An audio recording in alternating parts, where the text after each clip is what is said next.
Imana yacu icubahiro. Haleluya. Turashima Imana yuko yabanye natwe mu minsi itambutse ikaturinda twebwe twese abakoze ingendo, abakoze imirimo itandukanye. Imana ikabana natwe ikatugirira neza, nta kiguzi tuba twatanze, ariko kubw'urukundo n'imbabazi zayo Imana idukunda tuyizamurira icubahiro. Turabakiriye mwebwe mwese abaje, umuyobozi wa gahunda yarangije kwakira iteraniro ngo mwegere, n'Imana yo mu ijuru idufashe. Abadukurikiye nabo turabakiriye kugira ngo tubane muri uyu mwanya wo kumva ijambo ry'Imana. Turashimira abantu bose bakoze imirimo muri iki cyumweru, abavuga butumwa, korari ibyiringiro, abadufashije kuramya no guhimbaza, batumye Imana inezerwa. Niba baririmbiye Imana, imitima yacu igafashwa tukanezerwa turi abantu, tidushidikanya yuko Imana yanezerewe. Sifa kwa Mungu. Haleluya. Haleluya. Imana rero mukorera ntikiranirwa, ibaha umugisha kandi bakomeza amaboko kugira ngo murusheho kunguka kumenya ibisabwa kugira ngo tuyikorere dukiranutse. Ntabwo turi busubire mu bice badusomeye. Twasomye igice mu butumwa bwiza nk'uko bwanditswe na Yohana, ibice 11 guhera ku 32 kugeza kuri 34, no guhera kuri 39 kugeza kuri 43, aho badusomeye inkuru yo kuzuka kwa Lazaro azuwe n'umwami Yesu. Lazaro ni musaza wa Mariya na Marita. Mu gihe yari yapfuye batuma kuri Yesu, Yesu araza aramuzura. Iyo niyo nkuru badusomeye. Turongera dusomerwa muri Zaburi 147 umurongo wa 2 n'uwa 3, bivuga hejuru y'ukuntu Imana ariyo yongeye kubaka i Yerusalemu ubwo hari harasenyutse. Imana irahubaka, ivura imitima yari ifite ibisebe. Ayo niyo magambo badusomeye tugiye kuganira muri uyu mwanya. Ijambo twahaye umutwe uvuga ngo gukira ibikomere byo mu mutima. Turaganira hejuru yo gukira ibikomere byo mu mutima, uko twabikira n'ubikiza uwo ari we. Muri iyi si abantu benshi bagendana ibikomere mu mitima yabo.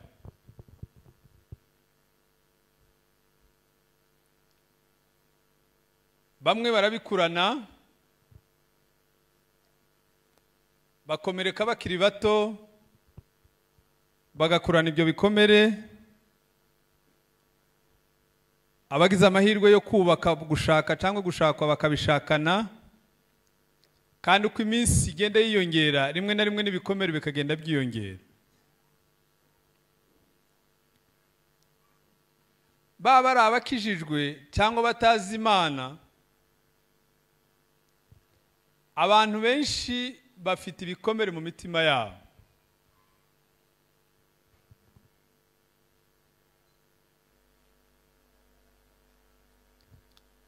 Abandi mu gihe baryamye basinziriye, abafite ibikomere ntibagira ibitotsi, ntibasinzira. Umwanya babyibagiwe bakamererwa neza, ariko umwanya babyibutse bikabazahaza, bakabura ibitotsi. Rimwe na rimwe umuntu akaba ashobora kurira mu muhanda ari wenyine cyangwa ari mu rugo wenyine akarira, kubera yuko igikomere cyagarutse, ubukana bwacu bwongeye kugaruka. Umwanditsi wa Zaburi ibice 6 umurongo wa 7 yaranditse aravuga ngo kuniha birandambiye. ngo ijoro ryose nkomeza kurira, ngo uburiri bwanjye bugatoha kubera amarira ava mu maso yanjye. Kubera umubabaro uri mu mutima we, aravuga ngo abandi igihe basinziriye ngewe nkomeza kurira.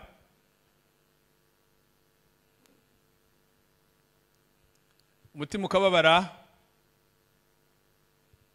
nkagira ibibazo, ngakomeza kurira igihe abandi basinziriye. Zaburi y'137, uyu mwanditsi yibutse igikomere bari batewe n'abanyamahanga babajyanyeho iminyago. Avuga amakuru y'akababaro kari mu mutima we. Avuga uko bari bamerewe, aravuga ngo twicaraga ku migezi y'i Babuloni ngo tukarira twibutse Yerusalemu. Kwibuka ko bajanwa hari iminyago cyari igikomere ku Bisiraheli mu gihe bari barahunze. Uyu mwanditsi aravuga ngo twicaraga ku migezi y'i Babuloni, inanga zacu tuzimanitse ku biti, ngo twibuke Yerusalemu tukarira. No kubera yuko imitima yabo yari ifite umubabaro, imitima yabo yari ifite igisebe, imitima yabo yari ifite igikomere. Bibiliya igaragaza ibice bimwe na bimwe kandi bitari bike, bigaragaza ko abantu bagiye babyandika rimwe na rimwe bashingiye ku bibazo, ku bibabaro, ku bisebe bafite mu mitima yabo. N'abahimbyi b'indirimbo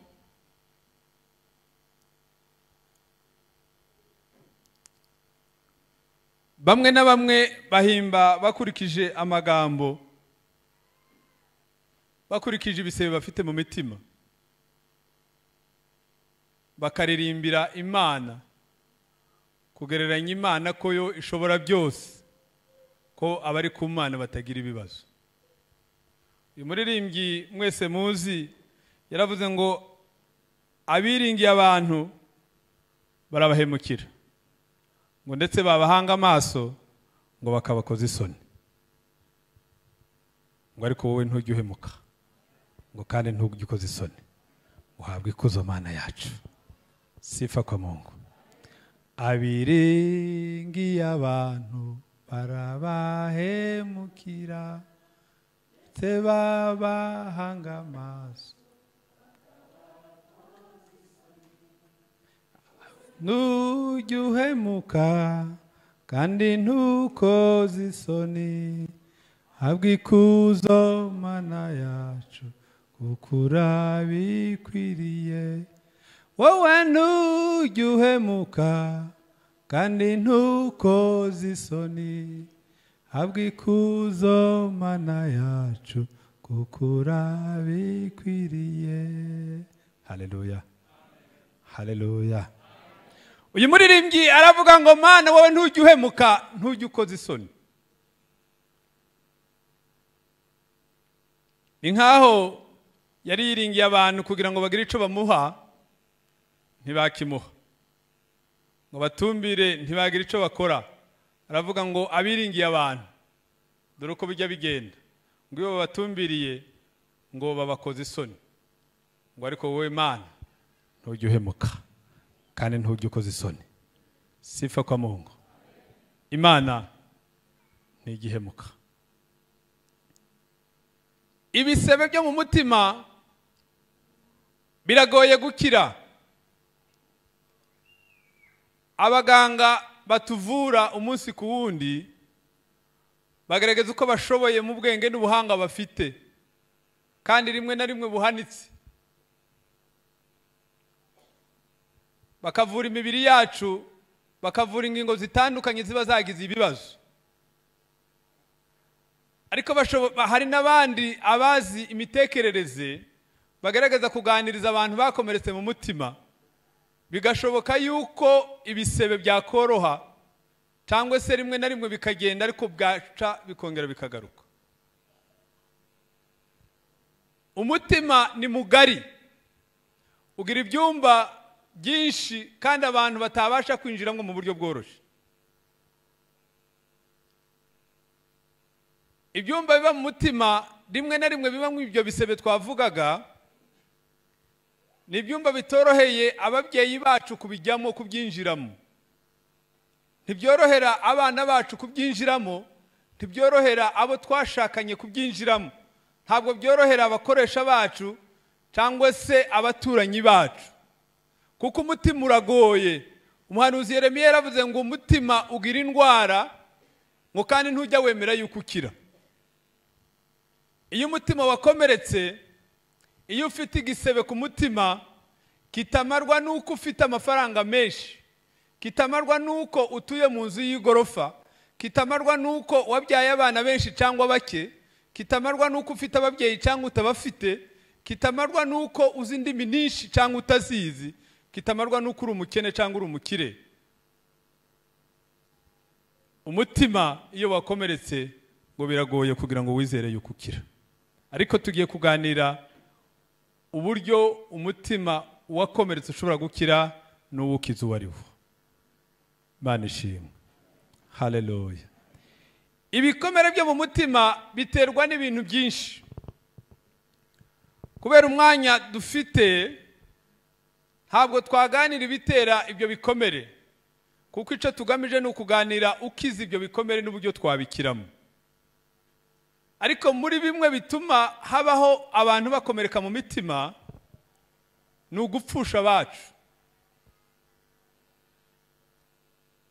Iyo umuntu yagize ibyago agapfusha abavandimwe cyangwa ababyeyi cyangwa inshuti cyangwa uwo bashakanye cyangwa umwana we, hari abakomereka mu mitima, ibisebe, ibikomere bikagumamo. Umuntu akabigirana imyaka n'imyaka, akazaza guterana mu rusengero bifite,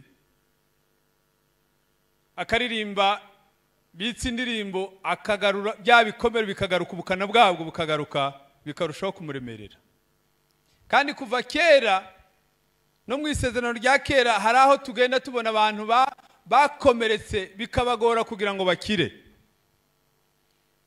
Iyo usomye mu gitabo cy'Itangiriro, umunsi Yakobo bamubwiye ko umwana we Yosefu yapfuye, ngo yagize umubabaro mwinshi, abana be bari basigaye abakobwa n'abahungu ngo bateranire iwe kugira ngo bamubwire amagambo amuhumuriza, amagambo yo kumwihanganisha mu bibazo yari yagize byo kubura umwana we. Ariko kubera yuko Yakobo yari afite igisebe gikomeye mu mutima we, yari yatewe n'urupfu rw'umwana we Yosefu, Yakobo yasubije abana be bari baje kumubwira amagambo amuhumuriza, nka bya bindi tujya dukora iyo abaturanyi n'inshuti n'abavandimwe babuze ababo, tukabasanga tukababwira amagambo y'ihumure, tukabihanganisha ku bibazo baba bahuye nabyo. Yakobo asubiza abana be abakobwa n'abahungu, arababwira ngo ntabwo nzaceceka, nzarinda mpfa nkiririra umwana wanjye Yosefu. Ubuzima bwanjye bwose muri iyi si nzabugira nkirimo ndirira umwana wanjye. Ibigaragaza yuko igisebe yari afite bitari byoroshye kugira ngo gikire. Bibiliya ivuga amakuru y'umudamu witwa Naomi. Uyu Naomi yari umudamu, igihe kimwe inzara ngo yarateye i Yerusalemu, imaze gutera arasuhuka we n'umugabo witwa Elimeleki. Aragenda, bari bafite abana babo babiri b'abahungu. Bamaze kugerayo, bahungu bashaka abamowabukazi. Bamaze kubashaka baratura, igihe kiza kugera Naomi apfusha umugabo n'abana be bombi barapfa. Bamaze gupfa, aratura mu buzima bw'ubupfakazi n'ibibazo, gupfakarira mu gihugu kitari iwabo. Agera igihe yagombaga gusubira mu gihugu cy'iwabo, kuko yari yarumvise ngo igihugu cy'iwabo cyareze. Naomi asubirayo, ageze iwabo, abantu baza kumusanganira, abari bamuzi bamuhamagara izina rye ngo Naomi, kubera yuko yari afite igisebe mu mutima we, yatewe no gupfura umugabo n'urupfu rw'abana be. Abwira abamuhamagaraga, arababwira ngo mwoye kongera kunyita Naomi, ngo ahubwo mujye munyita Mara, ngo bisobanurwa ngo ushaririwe. Imana idufashe. Haleluya. arababwira ngo singiri Naomi, sinshishimiye ubuzima, umutima wanjye ufite igisebe, ubuzima bwaranshāririye, ubuzima ndimo ntabwo ari ubuzima bw'umunezero si ubw'ibyishimo, ngo ahubwo mujye munita Mara, bisobanurwa ngo nushaririwe, ubuzima bwaranshāririye singiri uw'ibyishimo. Kubera igikomere yari afite umutima we yatewe n'urupfu rwo kubura abana be n'umugabo we. Ibi bisebe nta wundi ushobora kubikiza. Nta magambo y'abana b'abantu ashobora kwinjira mu mutima w'umuntu ngo akize ibisebe abantu bafite. Ugira n'imyaka n'imyaka ukabisengeraho, ukabiriraho, ukabikiriraho cyangwa ukabikeneraho, ukaba mu buzima bwose ufite ibyo bisebe.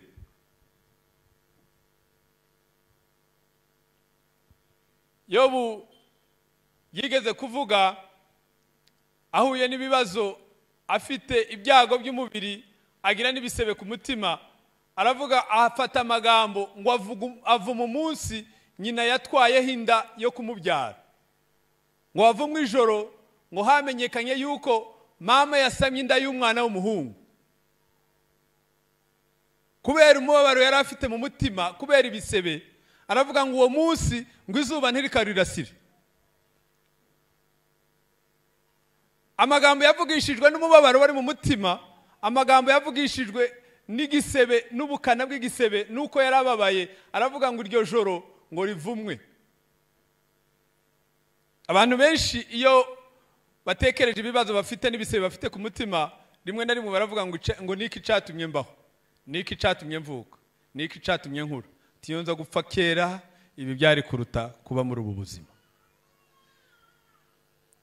Ariko iby'abana b'abantu badashoboye, imiti idashobora gutangwa n'ababa n'abantu, imiti idashobora gutangwa n'abaganga bakomeye bo mu Rwanda no mu mahanga, imiti idashobora gutangwa n'abaminuje, imiti idashobora gutangwa n'inganda zose zo muri iyi si kugira ngo ibashe gukiza ibisebe byo mu mutima, nta wundi ubasha kubikiza keretse Yesu wanesheje urupfu na kuzimu. Sifa kwa Mungu. Uwo niwe ukiza imitima ifite ibisebe. Zaburi niko yatubwiye 143 iravuga ngo Uwiteka niwe wongeye kubaka Isiraheli, ngo kandi niwe ukiza ibisebe byo mu mutima. Mu butumwa bwiza nk'uko bwanditswe na Luka ibice 4 uhereye ku murongo wa 18 ngire ngo bivuga ibintu byazanye Yesu kuri iyi si. Yesu umunsi umwe ngo yinjiye mu isinagogi, amaze bamuhereza umuzingo w'igitabo, ngo arambuye arasoma, aravuga ngo umwuka w'Uwiteka ari kuri nge. Avuga ibigize urugendo rwe kuva mu ijuru hano mu isi. Muri ibyo bintu yavuze harimo no gukiza imitima ikomeretse. Usomye muri verisiyo z'igifaransa ariko bivuga imitima ishenjaguritse, mu ndimi z'amahanga bivuga yuko kukiza imitima ikomeretse.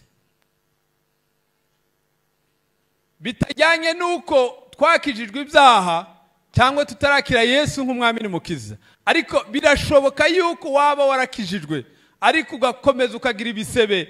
Zimwe mu mpamvu zavanye Yesu mu ijuru ngo ni ukugira ngo adukize ibisebe, adukize ibikomere byo ku mitima yacu.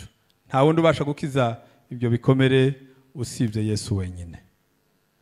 Sifa kwa Mungu. Ibikomere byo mu mutima ntibikizwa na bene wanyu. Ibikomere byo mu mutima ntibikizwa n'imiryango mpuzamahanga ifasha abantu. Ibikomere byo mu mitima ntibikizwa n'ubuyobozi bw'igihugu runaka. Ibikomere byo mu mutima ntibikizwa n'uwari we wese, yaba ari umunyabwenge bumeze bute, ariko uwinjira mu mitima akajya mu cumba kimwe akajya no mu kindi, akazenguruka umutima w'umuntu, akawurondora, akawumenya, akamenya uko ukomeretse, akabasha komora no kubikiza, ni umwami Yesu. Haleluya. Ijambo twasomye mu makuru yo kuzuka kwa Lazaro nibyo ngira ngo tuganireho, tumenye ibyo dusabwa kugira ngo umwami Yesu abashe gukiza ibikomere byacu.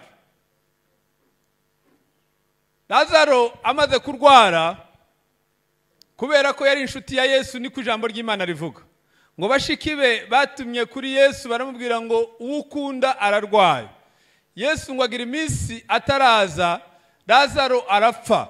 Amaze gupfa bamutuma baramubwira ngo ntacatutwara, ntacatumugenda kuko Lazaro yarapfuye.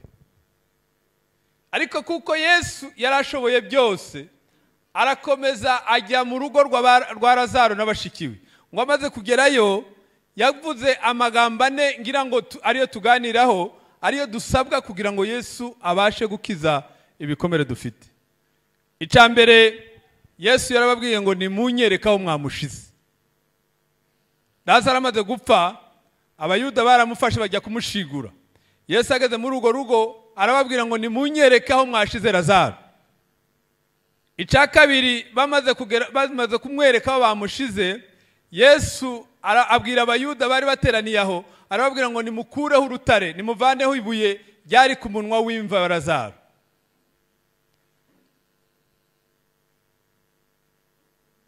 Icagatatu Yesu yakoze, yarasenze arabwira Imana ngo ngewe ndabizi yuko unyumva, ngo ariko ibyo mbikoreye kugira ngo abantu bari aha bose babyumve. Amaze gusenga Lazaro arazuka. Yesu amaze kumuhamagara Lazaro arazuka, ariko azuka ngo agihambiriye ya myenda bari bamuhambiriye n'agatambaro kari gapfutse mu maso. Yesu arababwira ngo nimumuhambure hanyuma mumureke agende. Ayo magambo ane niyo dusabwa. Umwami Yesu azi byose, azi ibyo dutekereza mu mitima tutarabivuga, azi ko imitima yacu ifite ibisebe binini se cyangwa bito, azi ko imitima yacu imerewe neza cyangwa ibabaye. Yarazi yuko Lazaro yapfuye, abayuda baramushingura, kandi Yesu yarazi aho Lazaro yarashinguye. Ntabwo byari ngombwa kugira ngo abwire abayuda ngo nimunyereka aho mwashize Lazaro. Ariko kubera ko Yesu yashakaga kugira ngo abayuda bamwereke aho Lazaro ashinguye, nicyo cyatumye ababwira ngo nimunyereke aho mwamushize. Kristo azi ibikomere ufite mu mutima, azi ibikubabaza, azi ibyo ugenderaho, ugize imyaka 3, ugize imyaka 5, ugize imyaka 10, ibikubabaza mu mutima, ibisebe ufite ugendana ku manywa na nijoro bituma urara udasinziriye. Yesu arabizi, ariko aragusaba ngo mbwira, njyana mu mutima wawe unyereke igisebe cyawe. Sifa kwa Mungu. Haleluya. Yesu arakubwira kuri uyu munsi ngo nyereka igikomere cyawe, nimunyereka aho mwashize Lazaro. Ndabizi ahashinguwe, ariko nimunyereke aho mwashize Lazaro. Yesu arakubwira ngo nyereka icyagukomerekeje, mbwira icyakubabaje, mbwira igisebe ugendana ku manywa na nijoro, mbwira ikikubujije amahoro, numara kukimbwira indi mirimo ndayikora. Kristo arakubaza ngo se niki cyagukomerekeje? Ni igisebe ufite mu mutima? Ni ikihe cumba c'ubuzima bwawe? Ni ikihe cumba cawe c'ubuzima bwawe kirimo igisebe, kugira ngo Yesu agukize igisebe cyo mu mutima? Haleluya.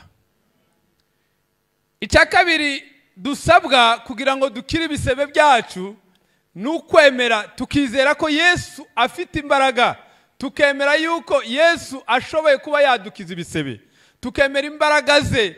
Yesu uzubwira ibintu byose bikumva ijwi rye, abwira ibihumeka n'ibidahumeka, inyamaswa n'abantu bakumva ijwi ry'Imana. Iyo Yesu avuze nta kidashobora kumva ijwi rye.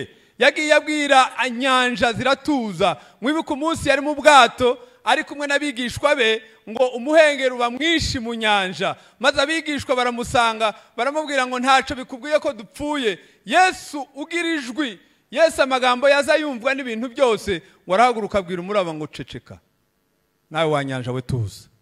Kristo abwira ibintu byose bikumva.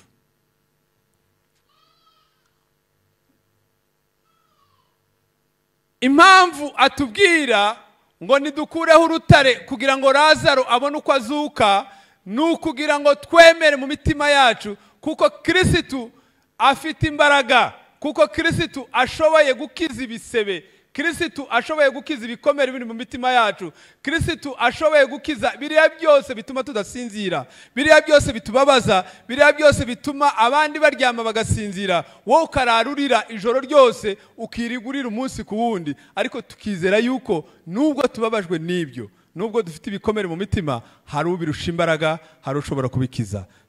Twizera kwe dukuyeho urutare. Haleluya. Yesu abwira abayuda ngo nimukureho urutare, nimukureho urutare rutwikirije imva ya Lazaro. Arakubwira uyu munsi ngo emera yuko Kristo ashoboye, wemera yuko afite ububasha, wemera yuko wizere ko umwami wacu afite imbaraga. Uko niko gukuraho ibuye ritwikiriye imbaraga z'Imana mu bugingo bwawe. Yesu akora iyo twizeye ko ibyo abishoboye.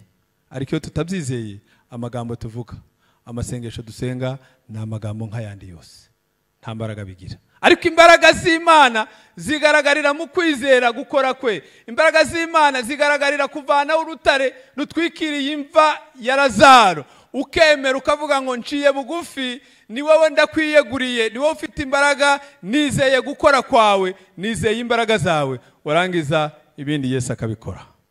Haleluya. Kristo abayuda bamaze kuvanaho urutare, Yesu yarahagurutse arasenga, arambura amaboko ye abwira Imana ngo Mana, ndabizi yuko unyumva, unabizi yuko ibyo ngibyo ubikora. Ngo ariko aba bantu bari hano bafite kwizera guke, aba bantu bari hano barashidikanya, ariko ndasaba kugira ngo ubikore, kugira ngo bamenye yuko uri Imana. Ngo amaze gusenga ahagarara kumva ya Lazaro, aravuga ngo Lazaro we sohoka, wari warapfuye arazuka. Nidukuraho urutare, amahoro twari twarabuze mu mutima, Yesu afite ububasha bwo kuvuga ngo wa mahoro we garuka mu mutima w'abana banjye, ibyishimo bigaruke muri wowe, ibyo wabuze bizuke, maze Imana iguhereza amahoro. Aho wararagurira urarana ibyishimo byo kuba imbere y'Imana. Sifa kwa Mungu. Ico nico kizagikiza ibisebe byo mu mutima. Nukwizera umwami Yesu, nukumenya ko Kristo ashoboye, nukumubwira aho igisebe kiri, tugakuraho urutare, hanyuma tukizera imbaraga z'Imana. Amaze guhamagara Lazaro ngo arasohoka. Hari umwanditsi wanditse aravuga ngo iyo Yesu arangurura gusa ngo sohoka, ngo abapfuye bose baba barasohotse. Ariko icyatumye ngo Lazaro asohoka wenyine nuko Yesu yaranguriye ijwi avuga ngo Lazaro sohoka. Lazaro wari warapfuye, wari ugize iminsi 4.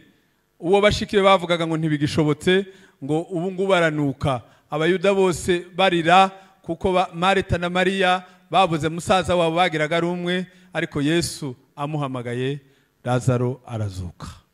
Yesu arababwira ngo nimumuhambure imyenda yari muhambiriye, ngo hanyuma mumureka agende. Haleluya. Icyo dusabwa bene data nukwereka Yesu, nukubwira Yesu, nukubwira Yesu uko imitima yacu imeze, nukubwira Yesu aho dufite ibisebe, nukumutambagiza mu mitima yacu, mu byumba by'imitima yacu, tukamubwira ibikomere dufite tugiranye iminsi twatewe n'abari abantu bose. Birashoboka yuko igikomere wagiterwa n'uwawe wa bugufi, birashoboka yuko igikomere wagiterwa n'uwo mu muryango wawe wa bugufi, birashoboka yuko igikomere wagitewe n'ibindi bintu bitari abantu, kuba warapfushije abantu, kuba warabuze ikintu runaka wifuzaga, ukagira ibikomere ugendana amanywa nijoro. Ariko Yesu aravuga ngo ntwara, mfata, unyereka hari igikomere mu mutima wawe. Abwira abayuda ngo nimunyereka aho mwashize Lazaro, maze dukureho ibuye, dukureho urutare, umwami wacu azatugarurira ibyacu byangiritse. Sifa kwa Mungu. Imana niyo yonyine niyo ifite ubushobozi bwo komora ibisebe, niyo ifite ubushobozi bwo gukiza ibisebe dufite mu mitima. Amagambo meza y'abantu ntashobora kugira icamara, amagambo meza y'abakomeye ntashobora kutuvura ibikomere dufite mu mitima. Ubutunzi dufite muri iyi si ntibwatuma utagendana ibisebe, ubukene dufite ntibwatuma utagendana ibisebe mu mutima wawe. Kuba uri mu muryango munini ufite abamuvukana bose ntibyatuma utagendana ibisebe muri wowe. Kuba nta bugifite muvukana ntibyatuma utagendana ibisebe. Ubuzima bwose twaba turimo birashoboka yuko wagumana igisebe ukakigirana mu bukene bwacu, ukabona akazi keza, ugakomeza ugira ca gisebe, ukabaho udafite inzu, bwacu ukabona inzu, ukabaho uri umukene, bwacu ugakira, ariko nanone ukagumana ibisebe mu mutima. Nta wundi uzubikiza, nta wundi ufite ubushobozi bwo gukiza ibisebe dufite, ni umwami Yesu. Mureke tumubwire ibibazo byacu, tumubwire ibisebe byacu, tumubwire ibikomere, yiteguye kubikiza. Kristo abayuda bavanyeho ibuye ryari riri ku munwa w'imva ya Lazaro, nibwo yahamagaye ngo Lazaro sohoka. Imana iradusaba kwizera ko Yesu afite imbaraga. Imana iradusaba kwizera yuko ari Yesu ushoboye, urengeye abantu bose, urengeye ibiriho byose, urengeye abakomeye bose, ufite ubushobozi bwo kwinjira mu mutima wawe, akabona ca gisebe, ca kibazo kikubabaza, kagahinda ugendana, aho umwanditsi yavuze ngo abandi barara basinziriye, ngewe nkarara ndira. Yesu afite ubushobozi bwo kwinjira muri uwo mutima, umutima ufite ibisebe, akakubwira ngo kuraho urutare, warukuraho akakugarurira amahoro yo mu mutima. Ayo niyo abana b'Imana dushaka. Ayo niyo adutandukanye n'abatizera, kuko abazi Imana ntibivuga yuko ibyo dukeneye byose tuzabibona, ntibivuga yuko ibyo twifuza tuzabibona, ariko itandukaniro ry'abazi Imana n'abomowe bakavurwa ibisebe na Yesu, nuko mu byago no mu makuba Imana iduhereza amahoro, tukagubwa neza, tukagira imitima ituje, kuko Yesu yatukijije ibikomere. Tukagubwa neza twareze cyangwa twapfushije, tukagubwa neza twariye cyangwa tutariye, tukagubwa neza abagabo badukunze cyangwa batwanze, tukagubwa neza abagore badukunze cyangwa batwanze, tukagira neza abana batwumvira cyangwa batatwumvira, tukagira neza tubona ibyo twifuza dufite akazi cyangwa tutagafite, tugatandukana n'abatizera Imana, abatazi ko Yesu ari we muganga mukuru, bakagumana ibibazo, ariko twebwe ibisebe byo mu mutima bigakira. Sifa kwa Mungu. Yesu niwe wenyine ufite ubushobozi bwo gukiza ibikomere. Birashoboka yuko umutima wawe urimo ibisebe, uko iminsi igenda ishira ibisebe bikagenda byiyongera, cyangwa se uko iminsi igenda ishira igisebe kikagenda kirushaho kuba kinini aho kugira ngo gikire. Abantu bakaba barakubwiye amagambo aguhumuriza, ariko nanone ibyo ntibitume igisebe gikira. Ariko uyu munsi ijwi y'Imana rirakubwira ngo Yesu niwe ukiza imitima imenetse ifite ibisebe, niwe wenyine ufite ubwo bushobozi. Tumubwire ibisebe byacu, hanyuma dukureho urutare kwizera guke, kugira ngo Yesu azure amahoro twabuze mu mitima yacu. Abifuza ko dusenga Imana bahaguruke, tugiye gusenga Imana.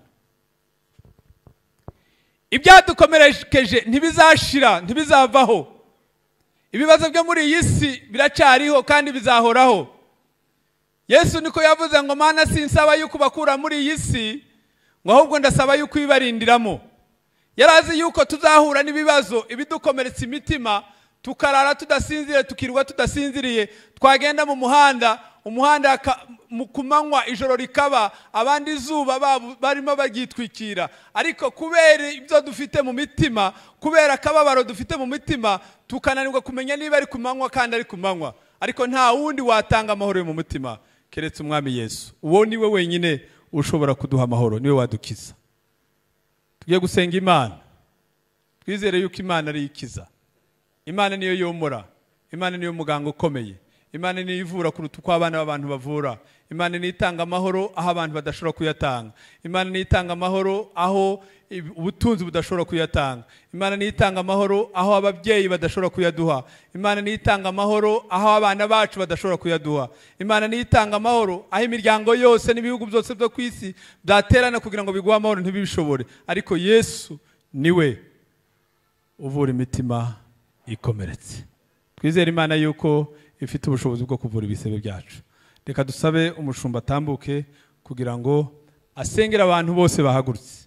Mwizere yuko Imana ifite ubwo bushobozi, mwizere yuko Imana yacu mu bimwe byazanye umwami Yesu ari ukugira ngo avure imitima yacu imenetse, hanyuma tugubwe neza, tugira amahoro muri iyi si, kuzageza umunsi Kristo azaza kudutwara mu bwami bw'Imana. Imana dufashe kandi Imana iduhe umugisha. Amen.